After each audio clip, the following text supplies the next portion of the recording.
आइए हम चर्चा करते हैं हिमांशु जी से, जिनके व्यक्तित्व में बहुत सारे पक्ष समाये हुए हैं। वो फोटो पत्रकार हैं, वो शिक्षक हैं, वो फिल्मकार हैं और वो कवि हैं, हाइकू कवि विशेष रूप से। जोधपुर राजस्थान में आपका जन्म हुआ। भारत के जो एक प्रतिष्ठित पुरस्कार है रामनाथ गोयनका अवार्ड, उसका जो प्रेस फोटो का अवार्ड है, उससे आप 2 बार सम्मानित हो चुके हैं। लगभग 2 दशक से अधिक का समय आपने अपना हिंदुस्तान टाइम्स को दिया और वहां से चीफ फोटोग्राफर मल्टीमीडिया के पद से आपने विदाई ली। वर्तमान में वो symbiosis institute of media and communication और भारतीय जनसंचार संस्थान नई दिल्ली और उसके जो दूसरे सेंटर्स हैं ढेंकानाल आदि वगैरह में भी आपने फोटोग्राफी के विजिटिंग फैकल्टी के रूप में काम किया है। कई वर्कशॉप्स वहां लगाई हैं। इसके पहले जयपुर के जो हरदेव जोशी पत्रकारिता विश्वविद्यालय है, वहां भी आप एडजंक्ट प्रोफेसर के रूप में कुछ वर्षों तक आपने अध्यापन कार्य किया।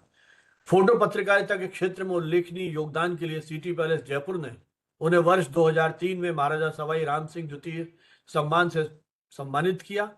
उनकी समाचार तस्वीरों को चीन में आयोजित वेन इफ्रा एशिया मीडिया अवार्ड्स में स्वर्ण पदक मिला। प्रेस इंस्टीट्यूट ऑफ इंडिया और international committee of the red cross द्वारा फोटो प्रतियोगिता का आयोजन किया गया था, उसमें आपको पहला पुरस्कार मिला और वर्ष 2024 में इसी प्रतिष्ठित प्रतियोगिता की जो जूरी है, निर्णायक मंडल है, उसमें भी आप एक सम्मानित सदस्य के रूप में सम्मिलित हुए। पर्यावरण विषय पर सियोल में आयोजित अंतर्राष्ट्रीय फोटो प्रतियोगिता में भी आपकी तस्वीर को पुरस्कृत किया गया। हिमांशु व्यास जी की तस्वीरें राष्ट्रीय अंतर्राष्ट्रीय समाचार पत्रों में प्रकाशित होती रही हैं। फ्रांस का प्रसिद्ध अखबार the Mond, the guardian British, BBC, politico, India today और वैनिटी फेयर सहित बहुत सारे ऐसे पत्र पत्रिकाएं हैं जिसमें आप नियमित रूप से प्रकाशित हो रहे हैं। हिंदुस्तान टाइम्स में वर्षों तक उन्होंने कॉलम लिखा, योवर्स लेजरली। अंग्रेजी में आपने अपनी मास्टर्स की उपाधि प्राप्त की और संयोग से मेरे विश्वविद्यालय के साथ आपका गहरा जुड़ाव रहा, मेरे विभाग के साथ।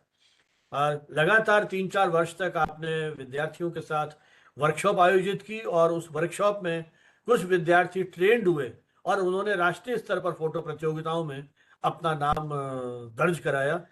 2019 में उन्होंने यूनिवर्सिटी ऑफ साउथ ऑस्ट्रेलिया में फोटोग्राफी की कार्यशालाएं संचालित की।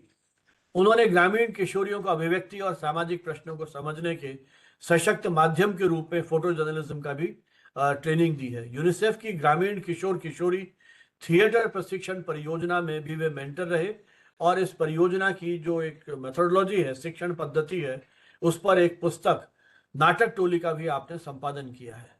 बालिका जीवन पर केंद्रित उनकी फोटो बुक फूली विशेष रूप से चर्चित रही है। फिल्म एवं television institute of India Pune से आपने फिल्म एप्रिसिएशन का 1 महीने का पाठ्यक्रम होता है, वो भी आपने वहां से पूरा किया है और ए डार्क रूम, मेलोडी, पीयूआर और कलाम खुश जैसी लघु फिल्मों का निर्माण भी किया है। इनमें पीयूआर का निर्माण दक्षिण ऑस्ट्रेलिया सरकार के सहयोग से हुआ, जबकि महात्मा गांधी को कला के माध्यम के रूप में अभिव्यक्त करने वाली फिल्म कलाम खुश को राजस्थान इंटरनेशनल फिल्म फेस्टिवल में पुरस्कृत किया गया। फोटोग्राफी और सिनेमा के साथ साथ ब्राह्मी लिपि के अध्येता भी हिमांशु जी हैं। सिद्धम लिपि के सुलेखक और प्रायोगिक रंगमंच और फिल्मों के संगीत रचनाकार भी हैं। वह हाइकू सोसाइटी ऑफ अमेरिका के मेंबर हैं और उनकी हाइकू कविताएं देश विदेश की अनेक पत्रिकाओं और संकलनों में प्रकाशित और पुरस्कृत हुई हैं।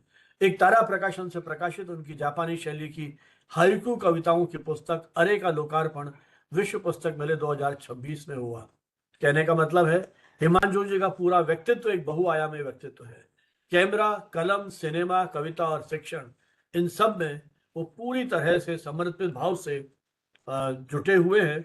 आज विश्व फोटोग्राफी दिवस पर हम उनका यहाँ स्वागत करते हुए इस बात के लिए विशेष आभारी हैं कि इतने हेक्टिक शेड्यूल के बीच में भी उन्होंने हमारे इस वेबिनार के लिए समय निकाला और अपने कुछ अनुभव हमारे साथ साझा करने की स्वीकृति दी। मैं आमंत्रित कर रहा हूं भाई हिमांशु जोशी जी को अपनी बात कहने के लिए। हिमांशु जी। बहुत आभार भानावत जी। आपसे मिलना और आपको सुनना इतना अभिभूत करने वाला होता है कि लगता है कि अभी श्रोता बन जाए और आपको खूब देर तक सुने। ये शुरू से अनुभव रहा। जब मैं कक्षाएं लेने भी आता था आपके सेंटर पे राजस्थान यूनिवर्सिटी में, तभी उससे पहले जो आप जो एक छोटा सा परिचय देते थे या पत्रकारिता के बारे में बताते थे, फोटो पत्रकारिता के बारे में, वो अपने आप इतना सरस होता था कि हम प्लान कुछ बनाकर आते थे और सडनली पता चलता कि नहीं नहीं ये सर ने जैसे बोला है उससे बात शुरू करके कुछ हम अपनी कक्षाएं लेते हैं। फोटोग्राफी का एक यांत्रिक स्वरूप बन गया है, जो एक कैमरा आधारित प्रणाली बन गई है। हम उससे थोड़ा सा इतर जाकर फोटोग्राफी को समझने का कोशिश करें, उसके ऊपर थोड़ा चिंतन करें, मनन करें। We'll ponder on something which is not precisely photojournalism, which is not precisely camera, which is not precisely just photography. We'll try to go literally beyond the lens in this little time that we have. It's not only World Photography Day today. आज एक बहुत रोचक चीज है कि 2026 पहले photograph जो लिया था नाइसफोर नीप्सी ने फ्रांस के अंदर, उसकी 200वीं बरसी भी है, उसकी 200वीं जयंती है ये जो 2026 से, क्योंकि पहला परमानेंट फोटो नाइसफोर नीप्सी ने फ्रांस के अपने घर से 1826 में लिया था। और डेट के बारे में हल्का सा कंफ्यूजन है, 1826 था 27 था, क्योंकि उस समय डॉक्यूमेंटेशन इतना प्रखर नहीं था। पर आज का दिन जब हम वर्ल्ड फोटोग्राफी डे मना रहे हैं, तो ये एक पहला तस्वीर जब एक इंसान ने लिया और वो एक परमानेंट फोटो था। उससे पहले भी प्रयास होते रहे फोटो लेने के, पर वो कोई भी फोटो स्थायी नहीं होता था। वो तस्वीर लेते थे और तस्वीर थोड़ी देर में उड़ जाती थी। इसलिए फोटोग्राफी करीबन 1770, 75, 80 में शुरू हो गई थी, पर कोई भी तस्वीर रुकती नहीं थी कागज के ऊपर, वो वाष्पित हो जाती थी। वो थोड़ी देर के लिए है और फिर नहीं, आप किसी को दिखाने नीचे गए, आप अपने घर में किसी को दिखाने गए कि मैंने फोटो लिया, तब तक वो सफेद कागज हो जाता था। तो नीप्सी वो पहले व्यक्ति थे जिन्होंने 1826 में एक पहला परमानेंट फोटोग्राफ लिया। तो आज उनको याद करना भी बनता है। और जैसा कि भानाव जी ने कहा कि 1839 में पहली बार फ्रांस की सरकार ने पूरे फोटोग्राफी करने की जो डेगवेरे टाइप प्रक्रिया थी उसको पब्लिक के लिए खोल दिया। तो इस अर्थ में मुझे लगता है कि फोटोग्राफी अपने उद्गम से ही बहुत लोकतांत्रिक रही है। वो लोगों के पास पहुंची ही एक लोकतांत्रिक तरीके से है, एक बड़ा ही सुंदर तरीके से, एक सामाजिक तरीके से पहुंची है कि वो जो विधा है वो एक व्यक्ति के हाथ में न रहकर पूरी जनता को दे दी जाए। अगर हम माने तो वो कुछ इस तरह का है कि भाई एप्पल का फोन या कैनन की कोई टेक्नोलॉजी या कोई आधुनिक संयंत्र, कोई आधुनिक यंत्र जो हमारे जीवन में मार्केट में है, उसकी तकनीक सरकार अवाप्त कर ले और उसको जनता को दे दें। ये लीजिए, आप सब लोग फोन बनाइए, आप सारे ही लोग 5G कीजिए, आप सारे लोग फोन में बदलाव कीजिए, अपने अनुसार अपना फोन बनाइए। ये कुछ इस तरह की बात हम समझ सकते हैं अगर एनालॉजी अपन इस बात की ले तो। और हाँ, बदले में ये भी था कि उन्होंने, फ्रांस की सरकार ने निप्सी और डेगवेरे को जीवन पर्यंत एक पेंशन दी इसके लिए।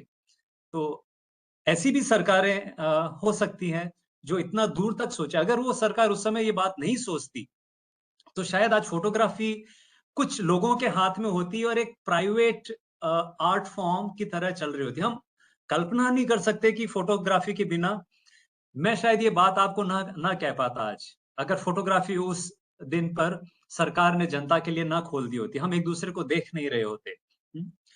तो मैं प्रयास करूंगा कि फोटोग्राफी को उसका जो एक यांत्रिक परंपरा चल रही है जो कैमरे से जुड़ी हुई है, उससे थोड़ा सा हटाकर देखने की परंपरा की ओर ले जाऊं। तो आज का जो समय हम थोड़ा सा देखने पर बात करेंगे, क्योंकि फोटोग्राफी मूलतः एक देखने की परंपरा से जन्मी हुई एक अनुशासन है। It's a discipline which has been born from visual arts, from a tradition of seeing. और ये बहुत पुरानी परंपरा है। कैमरा बहुत यंग है, 200 साल किसी यंत्र की जीवन में कुछ भी नहीं होता।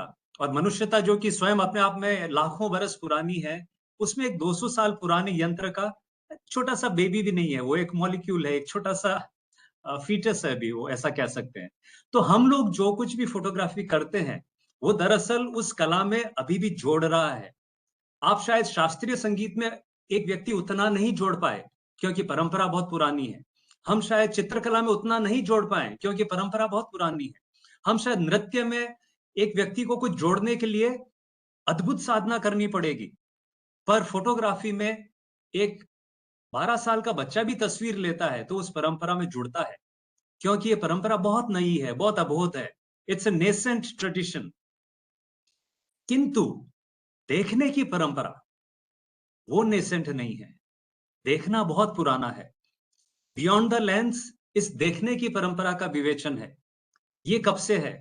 ये क्या है? देखना है क्या? ये फोटोग्राफी में कहां जुड़ती है? हम इसी सेशन में थोड़ा सा आगे जाकर वापस कैमरे की ओर लौटेंगे, पर हम थोड़ी सी एक शुरुआती जानकारी देखने की लेते हैं। एक बहुत सुंदर किताब है, मुझे लगता है जो भी स्टूडेंट या सुन रहे हैं उनको ये किताब अवश्य देखनी चाहिए। ये हिंदी अनुवाद है, वैसे मूल किताब है जॉन बर्जर की वेज ऑफ सीइंग, देखने के तरीके। तो मुझे लगता है सारे ही जो भी फोटोग्राफी में रुचि रखते हैं उनको इस पुस्तक को अवश्य पढ़ना चाहिए, वेज ऑफ सीइंग। तो हम ऐसी कुछ पुस्तकों की बात भी इस सेशन के दौरान करेंगे। ये एक कमाल की किताब है। इस किताब ने देखने को जैसा बदला है, हम जैसे पेंटिंग्स को देखते हैं, हम जैसे फोटोग्राफ्स को देखते हैं, हम जैसे फोटो जर्नलिज्म को देखते हैं, हम जैसे विज्ञापनों को देखते हैं, हम जैसे पेंटिंग्स को देखते हैं, उस सब में करीबन 1970 के दशक में किताब आई और बीबीसी पर एक एक साक्षात्कारों की सीरीज थी। उसको बाद में इस किताब का रूप दिया गया और जॉन बर्जर एक बहुत ही सुंदर विचारक, एक कला मर्मज्ञ हुए हैं। इनकी पहली जो पंक्ति है, जो इस किताब के ऊपर ही छपी हुई है, कमाल की पंक्ति है। वो कहते हैं, देखना शब्दों से पहले आता है, बोलने से पहले बच्चा देखता और पहचानता है। Seeing comes before words. Before speaking, a child sees and identifies. एक छोटा सा बच्चा भी पेड़ को पहचानता है, वो पक्षी को पहचानता है। वो जब 25 साल का हो जाएगा तब भी उस दृश्य को याद रखेगा, पर शायद उस दिन साल भर के बच्चे ने अगर कोई बात सुनी है तो उसे याद नहीं रहेगी, कोई शब्द सुना है तो उसे याद नहीं रहेगा, उसका अर्थ उसे नहीं पता। शब्द और अर्थ की दुनिया में बहुत लेट आएगा वो, 5 साल, 10 साल, 15 साल, 20 साल। पर दृश्यों की दुनिया में वो आ चुका है। जो 25 साल की उम्र में फोटोग्राफी करने वाला है, एक फोटो जर्नलिज्म बनने वाला है, वो 1 महीने की उम्र से देख रहा है। उसका प्रशिक्षण, उसकी एस्थेटिक्स, उसको देखने की समझ, वो हॉस्पिटल से शुरू हो चुकी है। वो अपनी नानी के घर से शुरू हो चुकी है। वो जब अपने पिताजी के कंधे पर है, वो 3 महीने का है, तब से वो देख रहा है। और हम नहीं कह सकते कि ये देखना उसके 25 साल की उम्र में किसी तस्वीर लेने में काम नहीं आएगा। फोटो जर्नलिज्म एक गहरी चीज है, फोटोग्राफी एक गहरी चीज है। वो अभी ऐसा कुछ समय है कि कैमरे की तरफ अधिक मुड़ गई है और मुझे कई बार ऐसा भी लगता है कि जितना इसका प्रशिक्षण बढ़ रहा है, जितने इसके इंस्टीट्यूट्स खुल रहे हैं, जितना ये पढ़ाया जाने लगा है, देखना नहीं पढ़ाया जा रहा है उतना, जितना यंत्र को पढ़ाया जा रहा है। इसलिए एक अच्छा फोटो जर्नलिस्ट होना, एक अच्छा फोटोग्राफर होना, आपको इस देखने की जो कौशल भी नहीं कह सकते ये, है ना? ये नैसर्गिक है देखना, वो शब्दों से पहले आता है। जॉन बर्जर ने ऐसा क्यों कहा? इसका प्रूफ है, हमें जो सबसे पुराने गुफा चित्र मिलते हैं वो करीबन 27,000 साल पुराने हैं, जो सबसे पहले मिले 20वीं सदी के शुरुआती 25 सालों के अंदर जो गुफा चित्र मिले फ्रांस के लेस्कों की गुफा के अंदर, वो एक चित्र जैसे हैं, वो एक तस्वीर के जैसे हैं, वो एक फोटोग्राफ के जैसे हैं। उनमें एक दृश्य दिखाया गया है और वो एक चित्र नहीं है, वो करीबन 500-600 चित्र उस गुफा के अंदर मिले थे, जो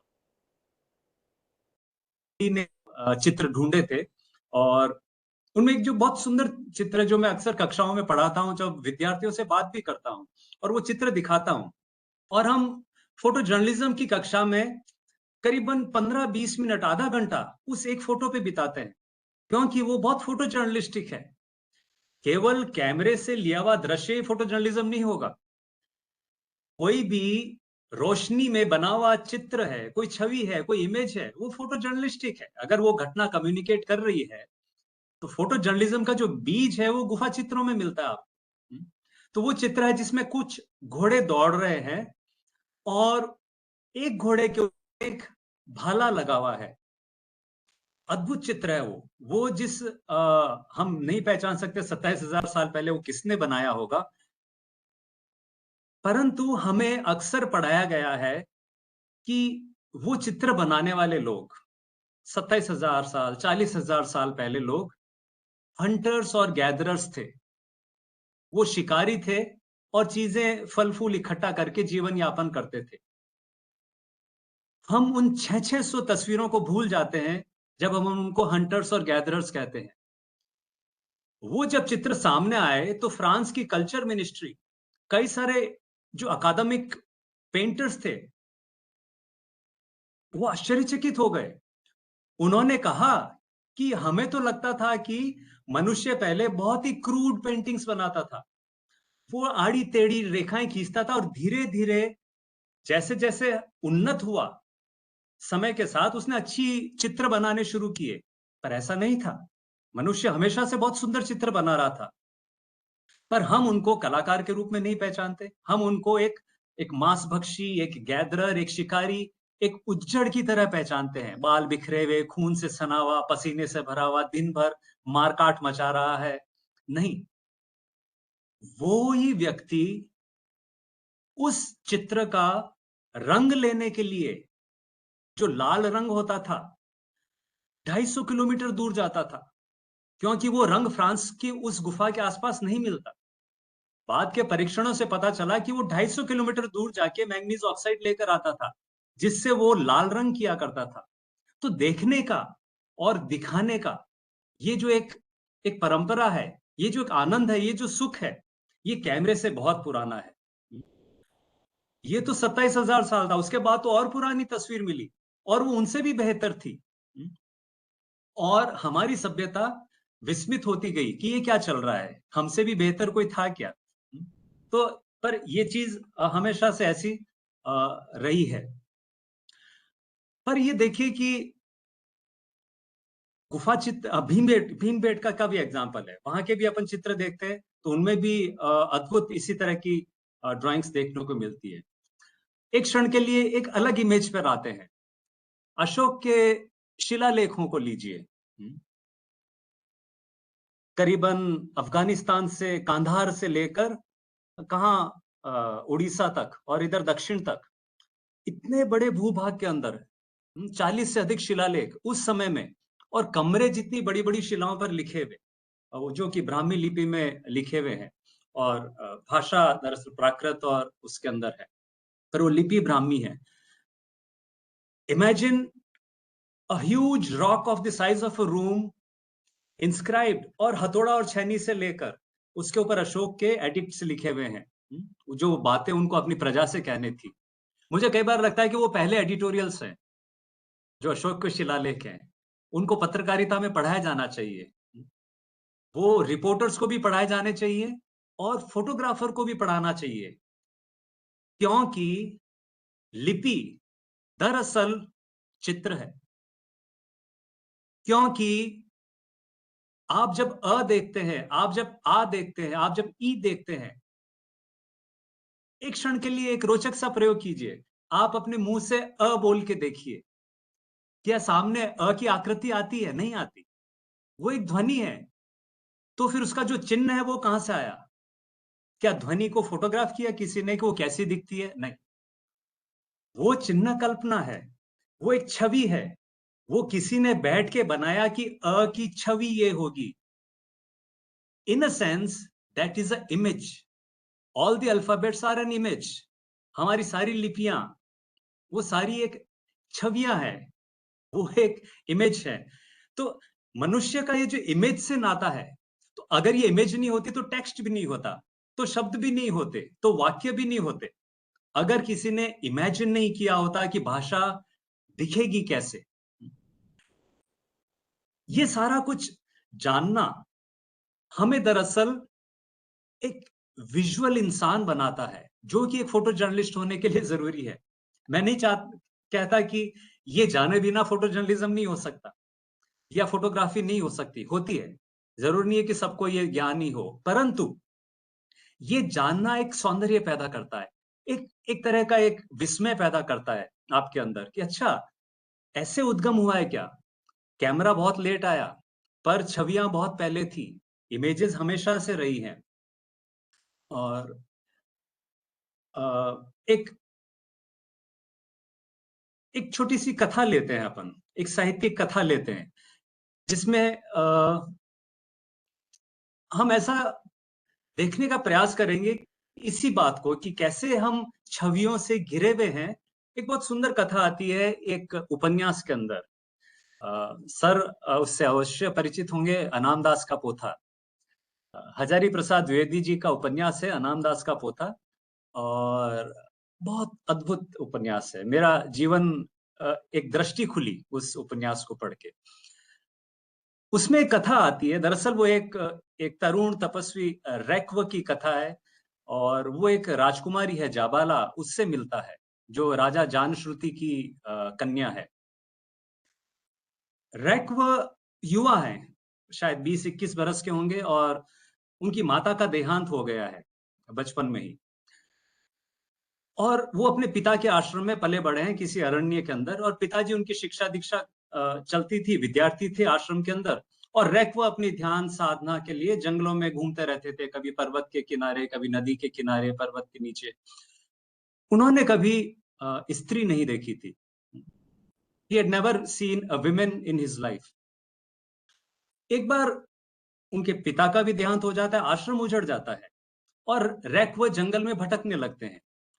एक बार भयंकर तूफान आता है, नदी नाले उफन उफन पड़ते हैं, हवाएं चलती हैं, पेड़ के पेड़ उखड़ के उड़ जाते हैं और उसमें रैक्व भी जो एक चट्टान पे बैठे थे नदी किनारे, वो भी एक धारा के प्रवाह में उछल के नदी द्वारा कहीं दूर ले जाके फेंक दिए जाते हैं और रैक्व बेहोश हो जाते हैं।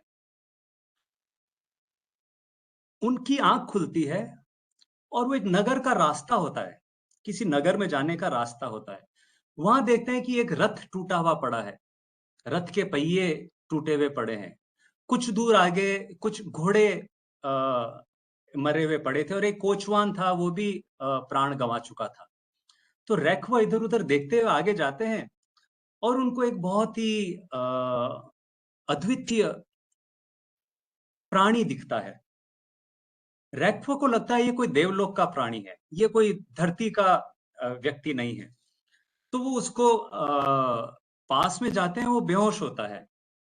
तो उसकी आँख को वो छूने का प्रयत्न करते हैं, उनको लगता है कि ये कोई मृग प्रजाति का व्यक्ति तो नहीं है और तभी वो व्यक्ति उठ जाता है। वो दरअसल राजा जानश्रुति की कन्या जाबाला होती है।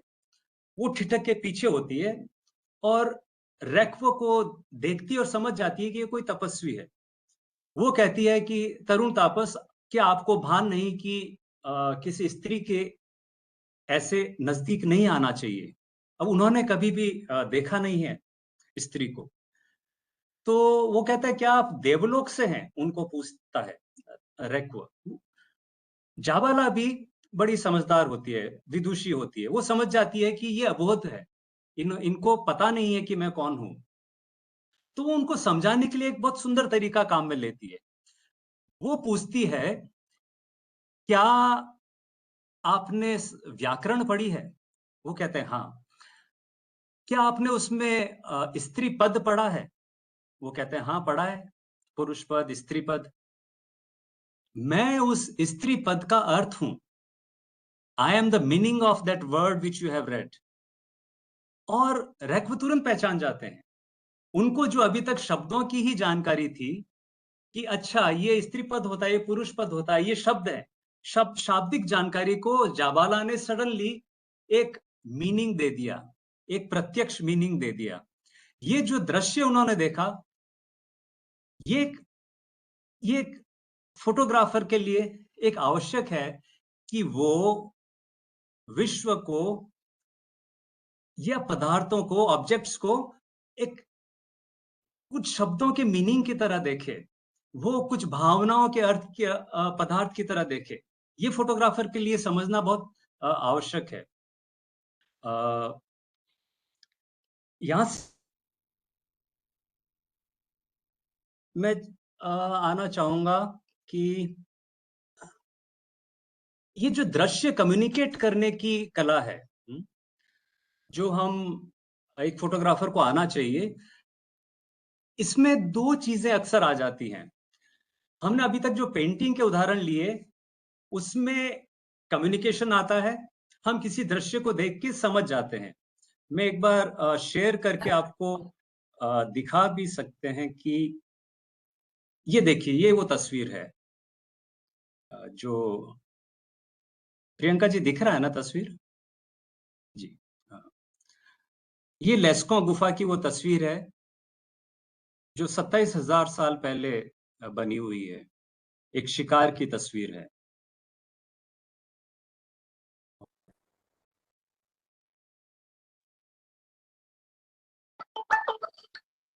दूसरा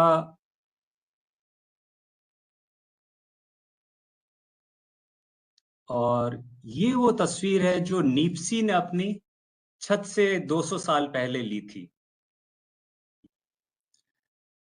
और इस फोटो को लेने में 8 घंटे का समय लगा था, 1826। और ये तस्वीर आज भी एक म्यूजियम के अंदर रखी हुई है। This is called first permanent photograph ever taken by a human being. और ये नीप्सी स्वयं है।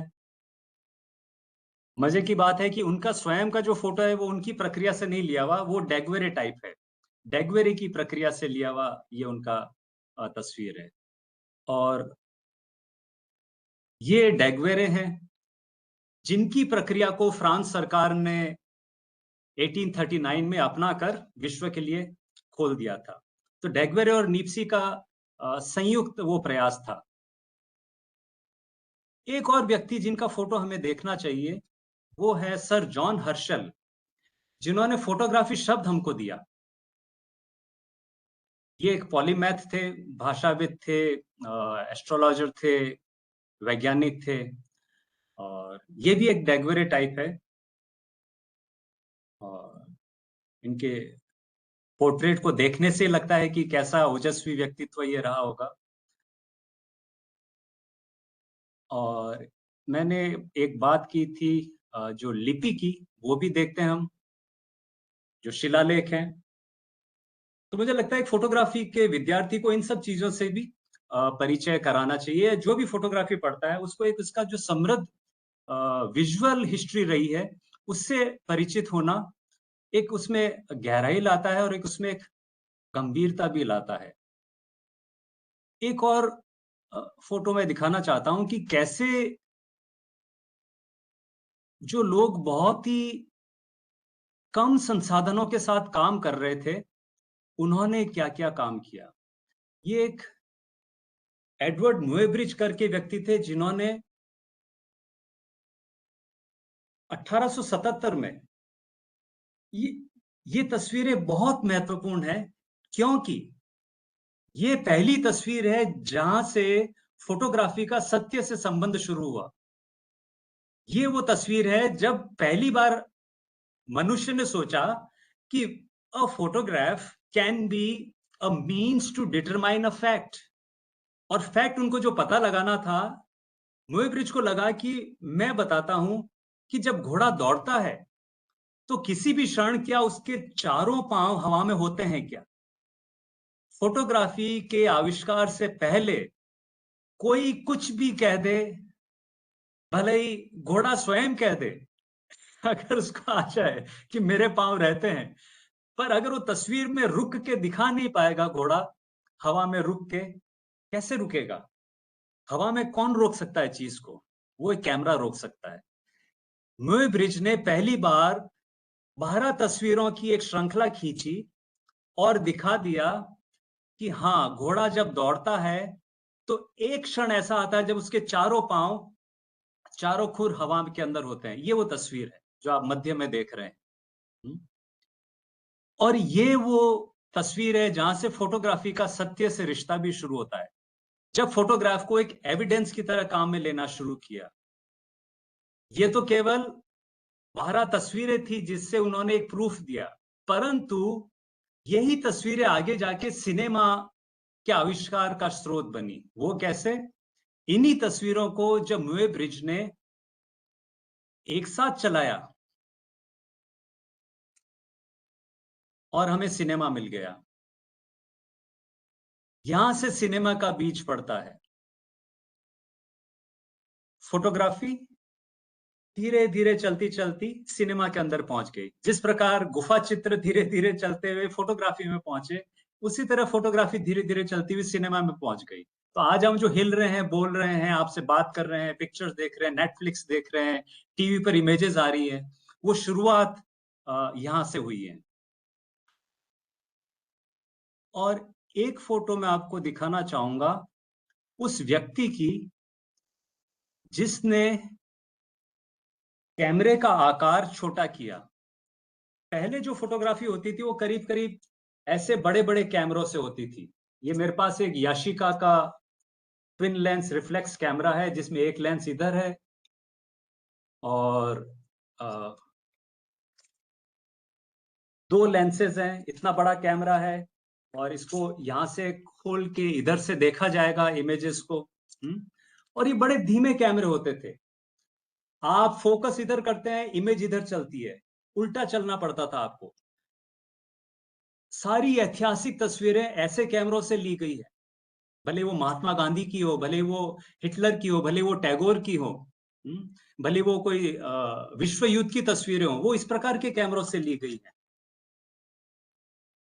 परंतु ये जो वैज्ञानिक हैं ऑस्कर बेरनेक, ये पहले व्यक्ति थे जिन्होंने हमारा कैमरा छोटा किया। ये जो हम हैंडी कैमरा देख रहे हैं, एसएलआर कैमरा, जो 35 mm कैमरा देख रहे हैं, वो करने वाले ऑस्कर बेरनाक थे। इन्होंने सबसे पहले नेगेटिव का साइज छोटा किया। बिल्कुल ये जो नेगेटिव है, ये हमको देने वाले ऑस्कर बेरनाक थे। ये 35 mm का नेगेटिव हुआ और इसके कारण कैमरे की साइज छोटी हुई और फोटो जर्नलिज्म का जन्म हुआ। एक तरह से कह सकते हैं जन्म हुआ, क्योंकि छोटे कैमरे को लेकर कहीं भी जाया जा सकता था। आप उसको जेब में रख सकते थे, आप उसको छुपा सकते थे, आप तुरंत फोटो खींच के अपने रास्ते निकल सकते थे। तो ऑस्कर बेरनाक इस मामले में नीप्सी और डैगवेरे जितने ही महत्वपूर्ण व्यक्ति हैं, और ये उनका पहला कैमरा है जो उन्होंने आविष्कार किया।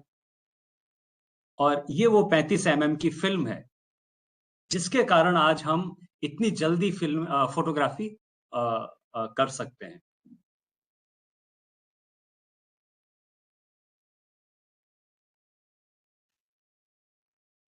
अब ये हम मूल फोटोग्राफी के ऊपर आते हैं। 5-7 मिनट में और लूंगा सर, है ना सर? फोटोग्राफी और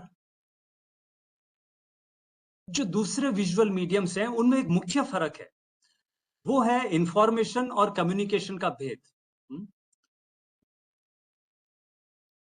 कोई भी फोटोग्राफ ये एक द्वंद है कि आप कोई भी तस्वीर लेंगे और किसी को दिखाएंगे, वो पूछेगा ये कहां ली, या पूछेगा ये कौन है, ये क्या कर रहा है। ये जो जर्नलिज्म का 5W और 1H है, वो फोटोग्राफी में जैसे नथी किया हुआ है। परंतु आप किसी को पेंटिंग दिखाते हैं तो कभी कोई नहीं पूछता कि ये कहां पर है। मेरी एक तस्वीर है जो मैं कई बार दिखाता हूं, अच्छी है कैसी भी है, वो एक चंद्रमा की फोटो है जो पेड़ के बीच में से झांक रहा है। तो मुझे अक्सर ध्यान है, मैं जब भी वो तस्वीर कहीं दिखाता हूँ कार्यशालाओं में, पहला सवाल उसके बाद में आता है, सर ये कहां ली, ये कहां पर है? अरे भाई ये चांद है। चांद कहां पर है? चांद तुम्हारे ऊपर ही है, खिड़की से बाहर देखो। मैं बता नहीं सकता चांद कहां पर है। सर ये पेड़ कौन सा है? ये जो इंफॉर्मेटिव एंजाइटी हमारे अंदर, ये कम्युनिकेशन को दबाती है। फोटोग्राफ चूंकि रियलिटी से बना हुआ है, इसलिए हमेशा उसके ऊपर एक इंफॉर्मेशन की लेयर चढ़ जाती है जो कम्युनिकेशन को छुपा देती है। फोटोग्राफर का काम है उस इंफॉर्मेटिव लेयर को पार करके उसको कम्युनिकेटिव बनाना, वो बनेगी उसमें भावना डालने से, वो बनेगी उसको एस्थेटिक बनाने से, वो बनेगी उसमें एक कंपैशनेट एंगल डालने से, वो बनेगी उसको मानवीय बनाने से। आपको मैं वो तस्वीर भी दिखाना चाहूंगा जो, हाँ, पर वैन गॉग की जो स्टारी नाइट्स है या टैगोर के जो पोर्ट्रेट्स हैं, कोई नहीं पूछता कि ये तारे कहां पर है, क्योंकि वो पेंटिंग है। तो फोटोग्राफर के लिए ये एक डाइसी एरिया है कि जैसे ही वो तस्वीर खींचेगा, दिखाएगा, लोग उसमें इंफॉर्मेशन ढूंढेंगे। और इंफॉर्मेशन हम जानते हैं एक सतह पर चलती है, कम्युनिकेशन गहरे जाता है। कम्युनिकेशन की थ्योरी में भी है कि जब तक वो उसको ग्रास्प नहीं करे और वापस रेस्पॉन्ड नहीं करे, तो कम्युनिकेशन नहीं माना जाता। इंफॉर्मेशन होती है जो केवल, हाँ ये चांद है, ये इतना किलोमीटर दूर है। आइए हम वो फोटो देखते हैं जो मैं सोच रहा था कि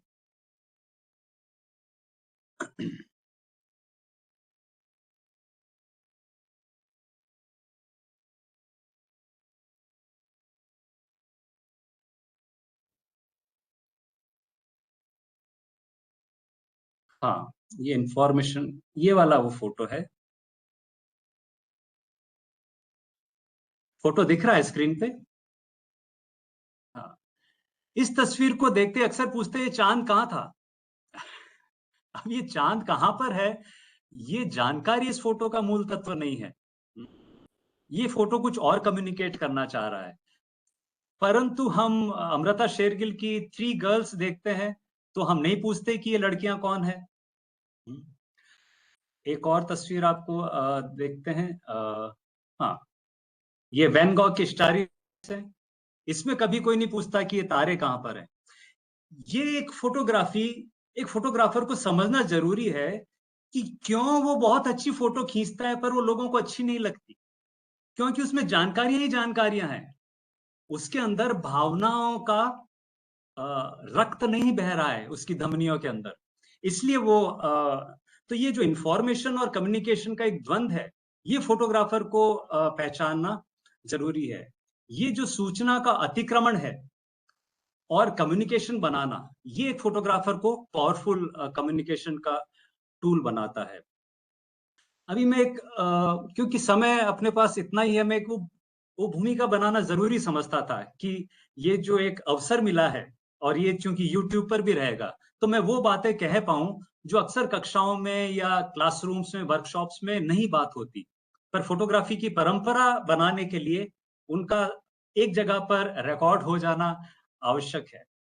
आखिर में मैं उन दो व्यक्तियों का नाम लेना चाहूंगा जिन्होंने इसकी जो कम्युनिकेशन पावर है, जो पावर ऑफ पिक्चर्स है, उनको पहचाना। पहला था एक पब्लिशर और दूसरा था एक फोटो जर्नलिस्ट। पब्लिशर थे हेनरी ल्यूस, जो लाइफ मैगजीन के फाउंडर थे 1937 में।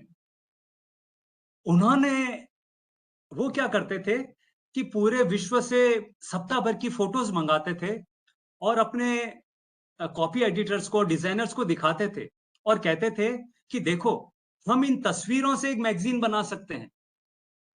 यूजुअली होता है कि मैगजीन होती है, उसमें तस्वीरें लगती हैं। हेनरी ल्यूस करते थे कि हमारे पास तस्वीरें हैं, अब हम मैगजीन बना सकते हैं। तो लाइफ मैगजीन, जिसने फोटो जर्नलिज्म को क्या कहना चाहिए, बनाया एक तरह से। और ऐसा भी कहते हैं कि हमारा जो विजुअल हिस्ट्री है वो लाइफ मैगजीन की बनाई हुई है। हम विश्व के जितने भी महत्वपूर्ण घटनाओं को याद करते हैं वो लाइफ मैगजीन में देखे हुए हैं। तो हेनरी ल्यूस एक इंपॉर्टेंट व्यक्ति है जिन्होंने पावर ऑफ पिक्चर्स को पहचाना और उसे एक बहुत बहुत सुदृढ़ कम्युनिकेशन टूल बनाया। दूसरे व्यक्ति हैं हेनरी कार्टियर ब्रेसन, जो फोटो जर्नलिस्ट थे और वो फोटो जर्नलिज्म के पितामह भी कहे जाते हैं। उन्होंने ये जो फोटोग्राफी की परंपरा थी उसके अंदर उसको पेंटिंग से अलग करने के लिए उन्होंने बताया कि फोटोग्राफ के अंदर एक मोमेंट, जो फोटोग्राफी को सबसे पावरफुल बनाता है, वो उसका एक्सपोजर नहीं है, वो कंपोजिशन के नियम नहीं है, वो उसका सौंदर्य नहीं है, वो कितनी फिडेलिटी कैसी है उसकी, रिजोल्यूशन कैसा है, वो लाइका है, नाइकॉन है, कैनन है, कुछ भी है, पर अगर उसके अंदर क्षण आपने पकड़ा है तो फोटोग्राफ पावरफुल होता है। उस फोटो को, इस बात को समझाने के लिए उन्होंने कुछ फोटोज खींचे थे। उनमें से एक फोटो मैं आपको दिखाना चाहूंगा आज, जो उस डिसिसिव मोमेंट को समझाने के लिए बहुत आवश्यक है। वो है ये फोटो। ये हेनरी कार्टियर ब्रेसो का फोटोग्राफ है, जो डिसिसिव मोमेंट को हमारे सामने लाता है। एक सटीक क्षण पे दबाया हुआ शटर उस फोटो को एक अमरता प्रदान करता है। और मैं कुछ अपनी तस्वीरें आपको जल्दी से दिखा देता हूं, ताकि शायद प्रश्न उत्तर में उनके ऊपर बात की जाए, क्योंकि वर्ल्ड फोटोग्राफी डे और हम अगर फोटोज नहीं देखेंगे तो वो थोड़ा रसहीन सा लगेगा। अ, ये सारे फोटो मैं डिसिसिव मोमेंट के दिखा रहा हूं कि किस प्रकार फोटो जर्नलिज्म में एक सही क्षण पर क्लिक करना बहुत आवश्यक है। ये एक सिंपल बारिश का फोटो है, पर वो जिस क्षण बच्चा अपने पांव ऊपर करता है और अपनी माँ और मासी पर अविश्वास पैदा करता है कि तुम भले ही कितनी सावचेत हो, मैं तो पांव ऊपर करूंगा, पांव मेरे पानी में भर जाएंगे। और इस क्षण के लिए मुझे 1.5 घंटा तक जो मुख्य सचिव का घर है उसके सामने सेंट्रल पार्क के बाहर बैठना पड़ा बारिश के अंदर, इस एक तस्वीर के लिए। तो वो धैर्य बहुत आवश्यक है, तब आपको वो एक क्षण मिलता है 1.5 घंटा बिताने के बाद में। ये एक और तस्वीर देखिए।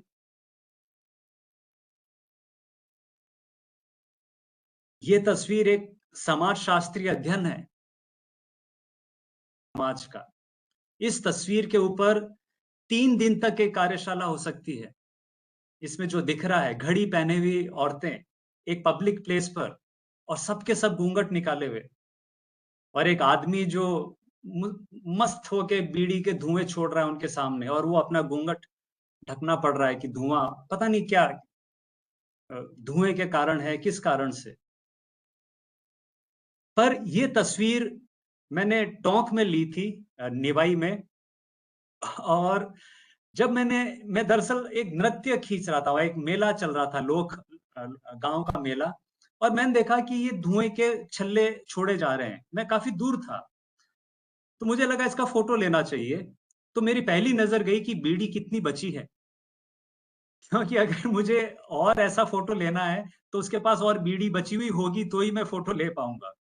तो उस बीड़ी में 1-2 पफ और बचे थे, तब ये फोटो ले पाया। ये 2 क्लिक लिए हुए, इसमें 1.5 घंटा नहीं रुकना पड़ा, ये 1.5 मिनट के अंदर ये तस्वीर लिया हुआ है। तो धैर्य चाहिए और बहुत एकाग्रता आपको चाहिए। ये एक सरल सा फोटो है दीपावली के अवसर का, पर अगर आप निर्णायक क्षण पे लेते हैं तो वो उसमें एक सौंदर्य आ जाता है, उसमें एक कम्युनिकेबिलिटी आ जाती है। मुझे लगा 1-2 राजनीतिक तस्वीरें भी होनी चाहिए, फोटो जर्नलिज्म की बात हो रही है तो। अ,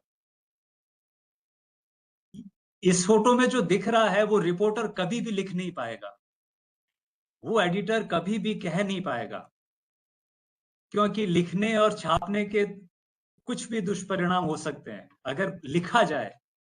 पर तस्वीर है, आप देख सकते हैं क्या, पर ये क्षण है, ये गुजरता हुआ सा क्षण है। और इसके लिए 1.5-1.5 2-2 घंटे तक आपको कैमरे को आंख से लगाकर बैठना पड़ता है, लगातार मंच को देखना पड़ता है, और आपके पसीने की बूंद यहां से आकर आपके मुंह में आ जाती है, और आपको पसीने का एक टेस्ट आता है कि हाँ सॉल्टी सा कुछ टेस्ट आया, पर आप कैमरे को हटा नहीं सकते, क्योंकि वो क्षण आके चला जाएगा, पता नहीं कौन सा क्षण होगा। तो ये सच में स्वेट एंड ब्लड की कहानी है, एक अच्छा पावरफुल पिक्चर ले पाना। और एक आखिरी ये भी एक मोमेंट है, एलजीबीटीक्यू परेड में लिया हुआ एक तस्वीर है, जयपुर की सड़कों पे। और एक और पॉलिटिकल पिक्चर, ताकि दोनों तरफ कुछ कुछ अपन देख पाए।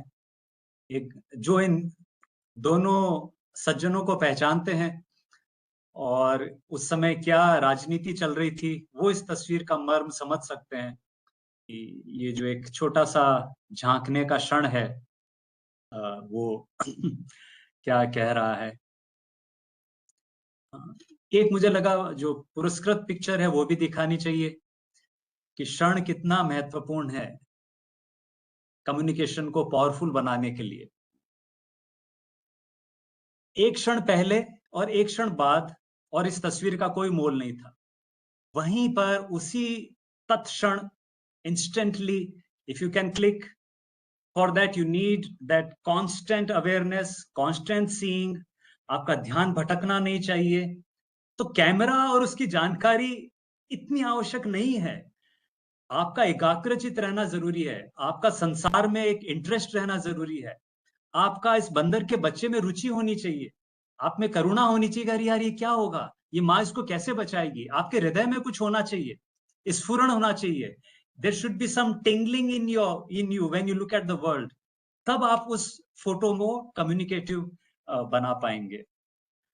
और आखिर में मैं एक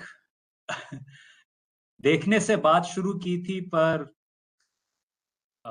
मिर्जा गालिब का एक शेर है जो देखने पर है, उससे मैं बात को अल्प विराम देना चाहूंगा कि वाह कर दिए हैं शौक ने बंदे निकाबे हुस्न, वाह कर दिए हैं शौक ने बंदे निकाबे हुस्न, गरज निगाह अब कोई हाइल न रहा।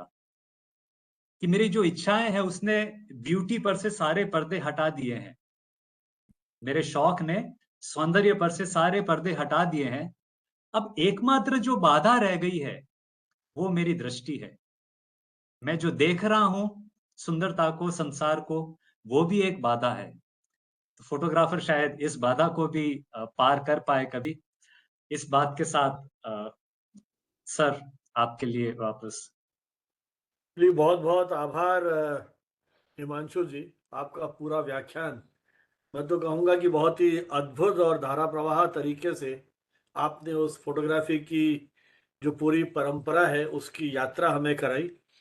और मैं तो चूंकि आपके व्याख्यान कई बार सुनने का मौका मिला, तो आपके संग्रह में एक से एक सुंदर चित्र हैं जिन पर घंटों बात की जा सकती है। और आपने अपने विद्यार्थियों के साथ की भी है कैसे एक फोटो को पढ़ा जाए, लेकिन यहाँ अपनी कुछ सीमाएं हैं तो वो संभव नहीं हो पाया। और किसी और अवसर पर जब भी समय होगा तो उसके आगे की बात भी अपन करेंगे।